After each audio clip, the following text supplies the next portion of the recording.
Paz, meu irmão, minha irmã, que bom que você está comigo para mais uma meditação no livro de Salmos, para mais esse tempo com Deus e a sua palavra. Hoje meditaremos sobre o Salmo de número 15, que vem trazer uma questão, um questionamento do salmista, e a resposta é como um espelho no qual nós precisamos ver como está a nossa vida. A pergunta que Davi faz nesse salmo é uma pergunta que todo salvo faz. Todo salvo, toda pessoa que é salva em Cristo Jesus precisa fazer essa pergunta, porque um salvo em Cristo Jesus, ele quer sempre melhorar a sua conduta, ele quer sempre ser mais parecido com Deus, porque ele anseia pela presença de Deus, pelo Espírito Santo na sua vida. Qual é a pergunta? O verso 1 diz assim, Senhor, quem habitará no teu tabernáculo? Quem morará no teu santo monte? Veja que é uma inquietação do salmista, ele está preocupado, ele quer saber quem vai habitar. A preocupação dele não é exatamente identificar as pessoas que vão, mas se ele vai habitar na presença do Senhor. Então o salmo faz uma pergunta sobre habitar no tabernáculo, morar no santo monte. O tabernáculo naquela época ainda não tinha sido construído o templo. O tabernáculo eram as tendas onde haviam o lugar santo, o lugar santíssimo, onde estava a arca do concerto da aliança, e aquele local representava a presença máxima de Deus no meio do seu povo. E então aquilo ali, aquele tabernáculo era a representação da moradia de Deus. E morar no tabernáculo significa viver em intimidade com Deus. E a pergunta para nós hoje é: quem vai ter intimidade com Deus? Quem vai viver uma relação profunda com o Espírito Santo de Deus? E no futuro, quem habitará na sua morada eterna e perfeita e gloriosa?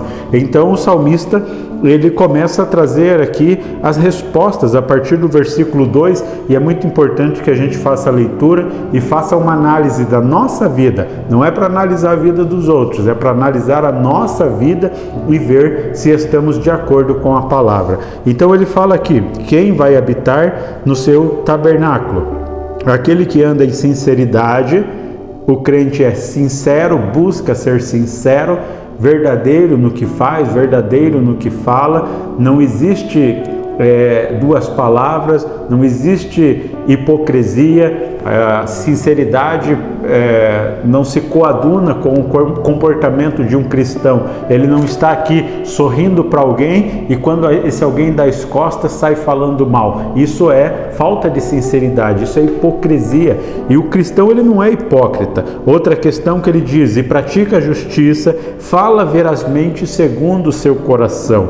Mais um ponto ele fala aqui, o versículo 3: aquele que não difama com a sua língua. Difamar é quando a pessoa desconstrói a reputação de alguém, quando uma pessoa imputa uma falta sobre o caráter de uma pessoa sem dar a oportunidade de defesa, sem dar a oportunidade para a pessoa poder se defender e esclarecer. Então a difamação é muito terrível, porque ela é covarde. Já mencionei isso meditando sobre o Salmo de número 4, e a intenção dela é denegrir a imagem de uma pessoa. E Deus fala que aquele que difama, ele está contrário à vontade de Deus, o difamador. Por isso é muito importante. Eu sei que muitos crentes gostam de uma fofoca e brincam ainda, a fofoca santa. Cuidado para você não ser um vetor de difamação. Inclusive, difamação é crime. Falar, imputar alguma coisa que prejudique a moral, a reputação de alguém é crime. Então o cristão tem que tomar cuidado, porque além de pecado, difamar é crime. Nem faz mal ao seu próximo, não aceita nenhuma afronta contra o seu próximo.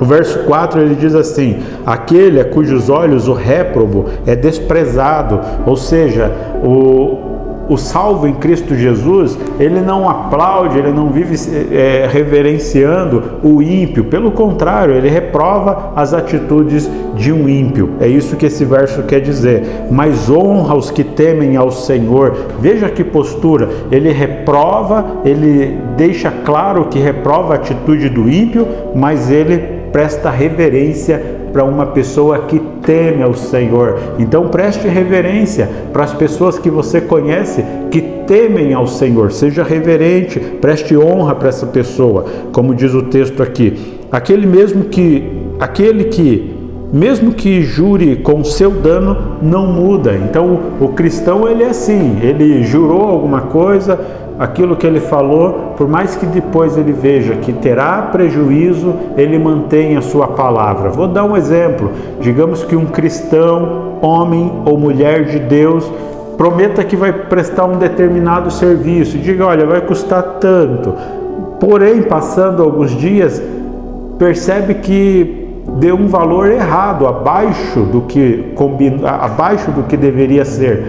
E então essa pessoa, ela vai fazer uma análise, vai ver que tem um prejuízo, porém, como prometeu que ia fazer, ela cumpre aquilo ali. Isso é papel de alguém que tem caráter santo, porque jurou, porque prometeu, porque se comprometeu e mantém a sua palavra.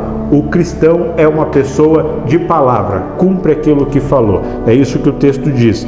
E ainda o verso 5, ele diz assim: aquele que não empresta o seu dinheiro com usura, ou seja, não empresta com juros altos. A ideia aqui era que muitas pessoas se aproveitavam da necessidade do seu próximo e emprestava dinheiro a juros altos. Em síntese, o que o texto quer dizer é que o cristão não é um explorador, não se trata apenas de emprestar dinheiro. O cristão, por exemplo, vê lá que um irmão está passando uma dificuldade e está vendendo uma casa, um carro, porque precisa pagar uma cirurgia. Ele não vai se aproveitar da necessidade, da urgência que o irmão lá está passando, que a pessoa está passando. Ele vai ter o bom senso de fazer a coisa certa. Não é um aproveitador, não é um explorador. Esse é o caráter do verdadeiro cidadão dos céus. E por último ele vem dizer: não recebe suborno contra o inocente.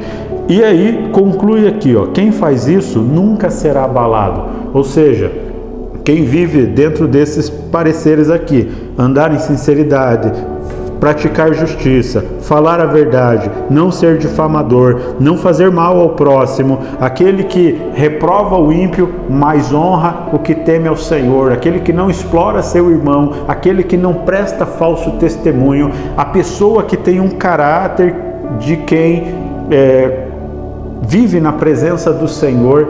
A promessa que termina aqui é: quem faz isso nunca será abalado. Não quer dizer que quem pratica isso não terá problemas. O que o texto está dizendo é que quem vive em sinceridade, retidão, justiça diante de Deus e do seu próximo, pode vir vento, tempestade, pode vir o que for, mas a sua relação com Deus não é abalada. Ele permanece firme com o Senhor. E essas pessoas são aquelas que vivem em comunhão com Deus, mesmo no meio da adversidade, no meio da luta, da prova, e no dia em que o Senhor vier arrebatar a sua igreja, terá um lugar com o Senhor. Essas pessoas nunca serão abaladas. Que eu possa ser alguém assim, que o meu caráter cada dia mais se molde ao caráter de Deus, que a minha conduta se molde à conduta divina e que a tua também possa se moldar. Quando fazemos isso, a bênção de Deus, como fala no versículo final aqui, quem faz isso nunca será abalado. Isso é bênção de Deus. Deus está dizendo que nós estamos debaixo da proteção, da graça e de uma relação contínua com Ele. Querido irmão, quero orar por você. Pai amado, te agradecemos por esse momento, esse devocional nesse dia. Eu oro agora pelo teu filho, a tua filha, talvez esteja se preparando para ir para o trabalho, para mais um dia de atividades.